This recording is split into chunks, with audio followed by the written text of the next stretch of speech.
Alright, let's see what we got in here with the art. Chapter 1's art. Okay.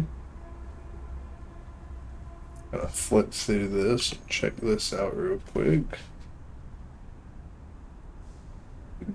It'd be cool for us to say that the art of dispatch was some sort of singular vision we were all faithfully marching toward. Everyone on this project knows that's bullshit. The truth is, dispatch's aesthetic was discovered by a team who woke up every day and relentlessly solved problems.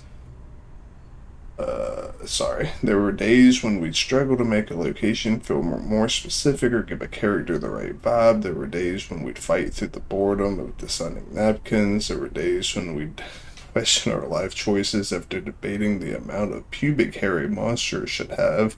At times, it could feel like sailing through murk, but it's really where the magic happened and how we discovered our North Star as a team. This book is the diary of that discovery we found together. Okay.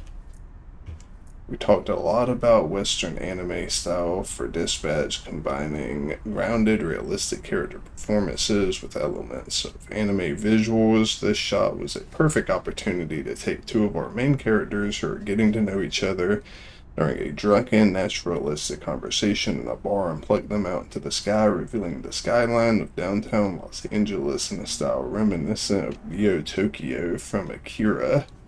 That's fucking cool. Yeah, Akira was that shit. So, like, that's fucking hype that they did that. Robert Robertson III. Our player character, Robert, is an everyman, just a guy. Some might even call him a loser after his fall from grace. Always feeling like he's one step behind. He's a bit of a disheveled, sclub, washed up, dead bod and all. He's broken, he's beaten, and he's just trying to do his best.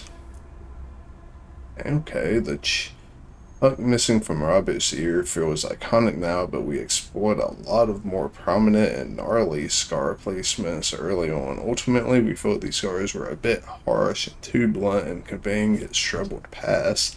Considering the origins of his scar got scoped out of the game, we're glad we didn't go with something so in your face. Okay.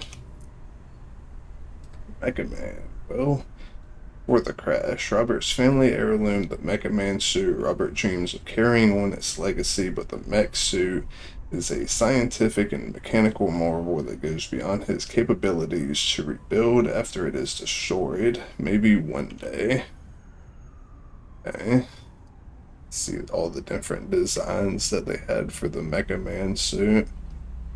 Pretty cool. I like going through and seeing like shit like this because I'm big into comic books, so I like to see and anime. I like to see the kind of behind the scenes, like how they built this shit. Different versions of Beef. One, the only, the Rotund. There's not much more to know about Beef. He's a straight shooter, lets it all hang out. He's Robert's BFF and the BFF of anyone who gives him belly rubs. May we all live a life of beauty and simplicity like our best boy Beef. Ooh, Robert's apartment. Robert's humble apartment is designed to look how he's feeling like shit. Robert has sacrificed a lot to maintain the life of Mecha Man, and his spare studio shows that. All of his attention is focused on supporting the mech, part bachelor pad, part mech lab. It may be lacking in charm, warmth, and basic furnishings, but it's where Robert can focus on what matters most: Beef. I like seeing this because it kind of makes things make sense a little more. Chase slash track star. Chase is one of our studio's favorite characters to write in anime. He's blunt, expressive, and cantankerous, and like us all, has a weak spot for Beef, a bit of a crank, but you would be too if your midlife crisis hit as hard as Chase's early onset osteoporosis. I like track star Chase. We knew early on that Chase's powers had the unfortunate side effect of rapidly aging him, but we took care to explore how far that aging would have progressed, i.e., how much the track star uses power. Moving at light speed is the kind of juicy ability anyone would use and abuse happily, so we came to the conclusion that he'd be grayed, winkly, and wobbly. Okay. On Blazer. On Blazer represents the golden age of Super. She's honorably courageous with a generous spirit and a strong dose of corporate approved dorkiness.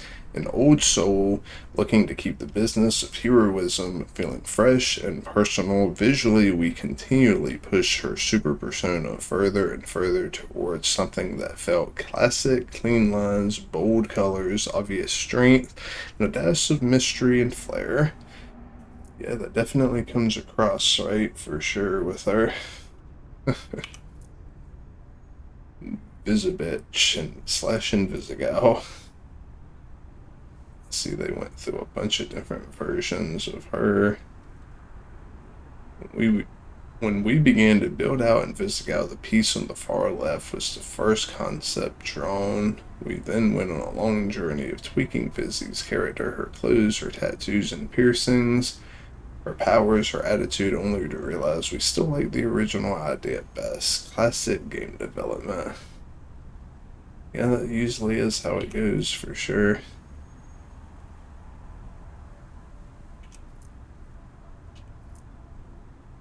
Setting SDN office. The offices of SDN are inspired by the clean mid-century lines of those nondescript office buildings your parents used to work in. We embraced funky aesthetics, nostalgic 90s tech, and a more muted color palette with the intention to create something timeless, something both modern and retro. Definitely comes across like that for sure. Blazer's office, some older, possibly secondhand furniture, but a generally sophisticated and warm vibe, soft and streamlined to balance the chaos of the action beyond her office door. The conference room, functional and well worn, with mid century touches, not a private changing room. Bathroom, nauseating lighting, could be cleaner, possible a menu for Brofist. Royd's urinal not pictured. Too funny. Office layout. These floor plans were all go-to references for the SDN office's structural logic. Some of the areas pictured are never even seen during the game. Seriously, what company occupies the space next door? And it is weird sharing an elevator with a bunch of supers. Nevertheless, it was important to understand the big picture, so as we designed the action of the office scenes, we could maintain the flow of the interiors and remain consistent within the confines of the established exterior. Okay, that's cool to see. It's like a parking lot that kind of goes around the back, to the side, and the back. Okay. That's the main entrance. Entrance on the front side of the building. Weird green space. Pretty cool. It's easy for an office environment to feel soulless, and we knew that because Bomb Blazer was in charge of SDN's Torrance branch, his aesthetics would reflect back on the kind of person she is. That in mind, Blazer's office is the heart of the building where she keeps the overhead lights off and lets warm natural light flood the floor. This shot was used to dial in the vibe with our three managers running their post-mortem. Weirdly, this shot is for a dialogue choice and not the main path, so only a third of players see this. We were still learning. Crazy.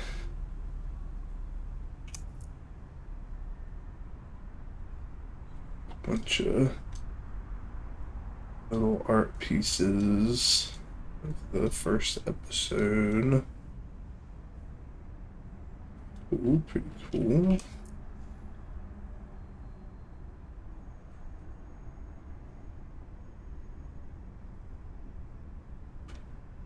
I think this is the second episode, I do believe this one.